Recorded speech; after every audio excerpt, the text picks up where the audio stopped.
జపమాల ప్రేక్షకులకు నమస్కారం. ఓం వరవరదాయ విజయ గణపతయే నమః. శ్రీ గురుభ్యో నమః. శ్రీమాత్రే నమః. సర్వజ్ఞత్వము సర్వశక్తి మత్వము కలిగిన నా నుంచి వేదము ఆవిర్భవించింది. నాకు అజ్ఞానం లేదు కనుక నా నుంచి ఆవిర్భవించిన వేదానికి ఏ విషయంలోనూ అప్రమాణత్వం ఉండనే ఉండదు. అన్నింటికీ అదే ప్రమాణం. వేద ప్రతిపాదితులైన అర్థాలనే గ్రహించి మనుప్రభృతులు స్మృతులు రచించారు కనుక అవి ప్రమాణాలే. అయితే కొందరు కొన్ని సందర్భాలలో తంత్ర గ్రంథాలు చెప్పి ధర్మాలను ప్రమాణాలుగా ఉగ్గడిస్తుంటారు. కానీ వేదవేత్తలు వాటిని పరిగణించవలసిన అవసరం లేదు. తంత్రాది శాస్త్రకర్తలకు సర్వజ్ఞత్వం లేదు కనుక వారు చేసే ధర్మ నిర్ణయాలు అజ్ఞాన దోషజుష్టాలు, అప్రమాణికాలు. అందుచేత ముముక్షు ధర్మం తెలియాలి అంటే వేదం ఒక్కటే ఆశ్రయణీయం. అది రాజాజ్ఞ వంటిది. దానికి ఎన్నటికీ తిరుగులేదు. నేను సర్వేశ్వరిని. నా ఆజ్ఞ వేదం. దానిని రక్షించడానికి అమలుపరచడానికి బ్రాహ్మణ క్షత్రియ జాతులను సృష్టించాను. అందుచేత వేదరూపమైన నా ఆజ్ఞను మానవులెవ్వరూ తిరస్కరించడానికి వీలులేదు, అతిక్రమించడానికి వీలులేదు. ఇది రహస్యం. ధర్మానికి గ్లాని కలిగి అధర్మానికి పైచేయి అయినప్పుడల్లా నేను ఆయా అవతారాలు ధరించి ఆవిర్భవిస్తూ ఉంటాను. దేవదైత విభాగం కూడా ఇందుకోసమే. వేదధర్మాన్ని అనుష్ఠించిన వారిని, అవమానించిన వారిని శిక్షించడానికి అతి భయంకరమైన నరకాలు సృష్టించాను. వాటి పేరు వింటేనే చాలు భయం కలిగేట్టు సృష్టించాను. వేదధర్మాన్నే కాదని అన్యధర్మాలను ఆశ్రయించిన వారిని పరిపాలకుడు శిక్షించాలి, దేశ బహిష్కరణం విధించాలి. బ్రాహ్మణులు అటువంటి వారితో సంభాషించకూడదు. పంక్తిబాహులను చేసి వెలివేయాలి. తామసాగమాలు, అంతరతాంత్రిక పూజలు, ఇవి శృతి స్మృతి విరుద్ధాలైన శాస్త్రాలు లోకంలో చాలానే ఉన్నాయి. అవన్నీ తామస విద్యలు.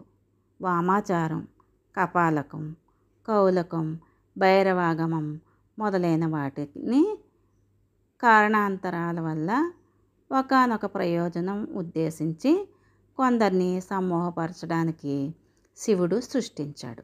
దక్ష, భృగు, దదీచి శాపాలకు గురి అయిన వేదమార్గ బహిష్కృతులైన బ్రాహ్మణులను ఆకర్షించి సోపాన క్రమంలో వేద మార్గానికి మళ్లించి ఉద్ధరించడం కోసం ఈ తామసాగమాలు ఆవిర్భవించాయి.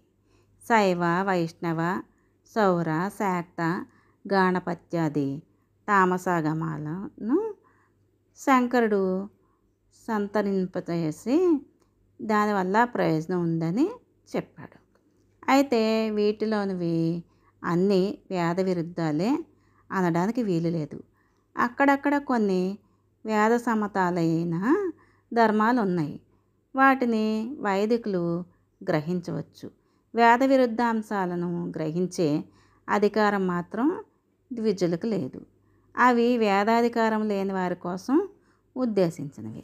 అందుచేత వైదికుడు సర్వాత్మన వేద మార్గాన్ని ఆచరించాలి. వేదధర్మ సహితమైన జ్ఞానమే పరబ్రహ్మను సాక్షాత్కరింపజేస్తుంది.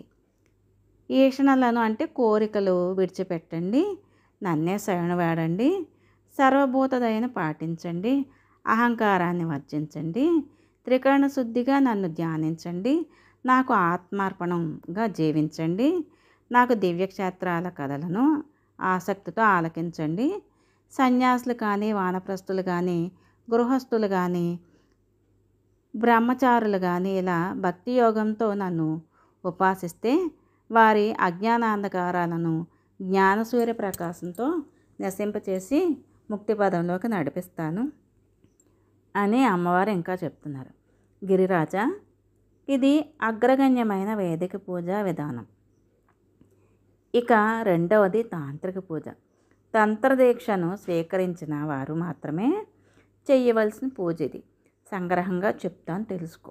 ఒక విగ్రహంలో కానీ, నేల మీద కానీ, ఆకాశంలో కానీ, సూర్యబింబంలో కానీ, జలంలో కానీ, బాణలింగంలో కానీ, యంత్రంలో కానీ, మహాపటంలో కానీ, హృదయాంబోజంలో కానీ దేవీ సగుణాకారాన్ని ధ్యానించాలి, దర్శించాలి.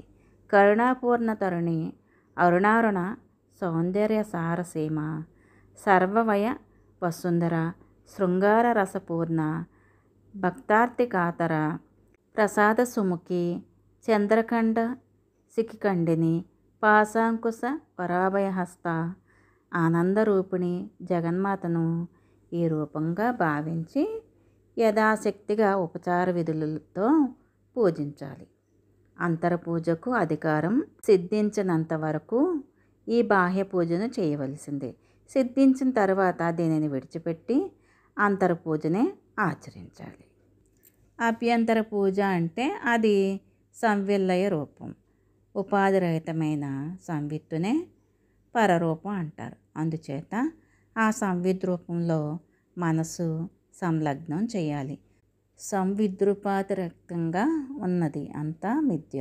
అదే మాయామయ జగత్తు. దాని వినాశనానికి సాక్షిని అయిన ఆత్మరూపిణిని నిర్మల మనస్కుతో యోగయుక్తముగా అయిన చేతస్సుతో భావించాలి. ఇది అభ్యాసైక సాధ్యం. అందుచేత అందరికీ అందుబాటులో ఉండే బాహ్య పూజా విధానాన్ని మరింతగా వివరిస్తాను, తెలుసుకోండి. బాహ్య పూజా విధానం: తెల్లవారుజామునే లేచి శిరస్సున ఉజ్వల పద్మాన్ని స్మరించాలి. కర్పూర కాంతులు వెదజల్లే ఆ పద్మంలో సుప్రసన్నుడు, లసద్భూషణ భూషితుడు, శక్తి సంయుతుడు అయిన శ్రీ గురుమూర్తిని ధ్యానించాలి. అటుపైన కుండలిని దేవిని స్మరించాలి. ఇక ఈ శ్లోకం ధ్యానించాలి. ప్రకాశమానం ప్రథమే ప్రయాణే, ప్రతి ప్రయాణే వ్యమృతయమానం, అంతఃపదవ్య మనుసంచరం తీం, ఆనందరూప మబలాం ప్రపద్యే. అటుపైని శౌచాది క్రియలు ముగించుకుని అగ్నిహోత్రం చేయాలి. హోమం అయ్యాక ఆసనం చేసుకొని కూర్చొని పూజకు సంకల్పించాలి. భూతశుద్ధి చేసి హృల్లేఖ మాతృకాన్యాసం కావించాలి. ఇవి నిత్యం చేయాలి. మూలాధారంలో హాకారం, హృదయంలో రకారం, భ్రూమధ్యంలో ఈకారం, మస్తకంలో హ్రీంకారం. ఇది హృల్లేఖ మాతృకాన్యాసం అన్నమాట. ఇంకా ఆయా మంత్రాలు చెప్పి ఇతర న్యాసాలు కూడా శ్రద్ధగా ఆచరించాలి. స్వాత్మదేహంలో పీఠం కల్పించి ప్రాణాయామంతో విజృంభించిన హృదయాంబోజంలో మహాదేవిని ధ్యానించాలి. ఆ హృదంబోజమే నా స్థానం. పంచప్రేతాసన విరాజితం. బ్రహ్మ విష్ణు రుద్ర ఈశ్వర సదాశివులు ఐదుగురు పంచప్రేతాలే నా పాదమూలంలో ఉంటారు. వీరే పంచభూతాత్మకులు, పంచావస్థాత్మకులు. నేను అవ్యక్త చిద్రూపను, వీరికి అతీతురాలిని. అందుచేత శక్తి తంత్రాలలో ఇలా వీరు నాకు పాదతల ఆసనాలు అయ్యారు. ప్రాణాయామ వికసితమైన హృదయాంబోజంలో ఇలా నన్ను ధ్యానించి మానస భోగాలతో పూజించి జపించాలి. ఆ జపాన్ని నాకు సమర్పించి అర్ఘ్యస్థానాలను చెయ్యాలి. పాత్రలను, పూజ సామాగ్రిని మంత్రోదకాలతో శుద్ధి చేయాలి.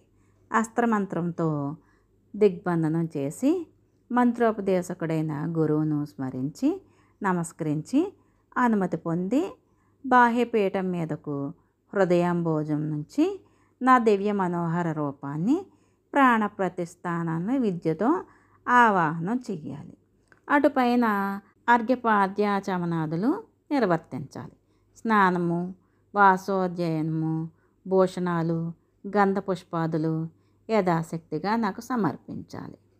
యంత్రస్థావృతి పూజ శ్రద్ధగా నిర్వహించాలి. ఇలా ప్రతిదినము చేయాలి. అంత ఓపిక లేకపోతే శుక్రవారం ఉత్తమోత్తం. మూలదేవికి ప్రభారూపాలైన అంగదేవతలను స్మరించాలి. ముల్లోకాలు ఆ ప్రభాపటంతో వ్యాస్తమై ఉన్న సంగతిని గుర్తించాలి. పునరావృతి సహితమైన మూలదేవిని నైవేద్య తర్పణలు, తాంబూలాలు, దక్షిణతో సహస్రనామ కవచ సూక్తాది పారాయణాలతోనూ మహావిద్య మహామంత్ర పునశ్చరణలతోనూ నిరంతరం సంతోషపరచాలి. ప్రేమార్థ హృదయుడైన క్షమాపణ చెప్పుకోవాలి. పులకిత గాత్రుడే బాష్ప సమృద్ధ గద్గద కంఠుడే నృత్య గీతాదులతో నన్ను ఆనందింప చెయ్యాలి. వేద పారాయణాలు, పురాణ పఠనాలు నన్ను అలరిస్తాయి. శరీరంతో సహా తన సర్వస్వాన్ని నాకు అర్పణ చేసిన భక్తుడంటే నాకు ఇష్టం.